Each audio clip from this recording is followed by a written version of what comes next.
Hello, hello, hello. This is the ADHD for the Win podcast. I'm Chris Ferdinandi. Thanks so much for joining me.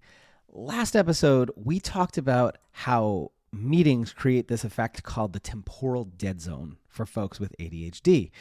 This week, I want to talk about some tips and tricks on how to limit the number of meetings that you have so that you can avoid this effect. So it really comes down to one trick. Just block out huge chunks of time in your calendar and reserve them for you. I actually got this trick from a neurotypical manager a few years back who was just constantly in back-to-back meetings. It was pretty much their whole job. But they actually had other stuff to do, and the only way they could carve out time to get that stuff done was to block out periods of time that were just for them. You literally just slap a 4-hour-long meeting on your calendar every day and call it something generic, like meeting or important or busy. I recommend personally staggering them. So you might put them in the morning on a few days, in the afternoon on some others, and maybe midday the rest.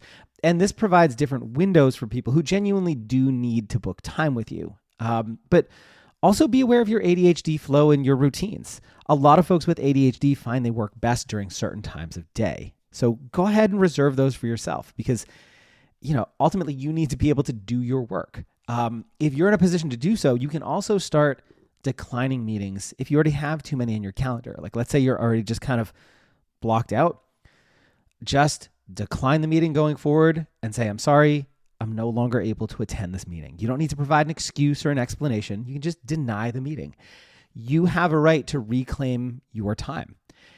If you're really needed in a meeting and it's insisted that you be there, even though you need that time, provide your narrow windows of availability as options. This time doesn't work for me anymore, but I am free on these other days or these other times.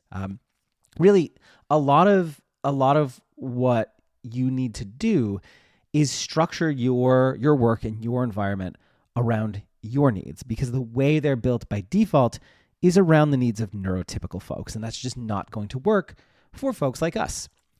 Anyways, that's it for today. If you feel like your ADHD is holding you back, or you just want to learn more about how to unlock your neurodivergent superpowers, head over to ADHDftw.com. That's ADHD for the win, where I send out a short email each weekday about how to make the most of your ADHD and really thrive as a neurodivergent person. Anyways, that's it for today, and I will see you next time. Cheers.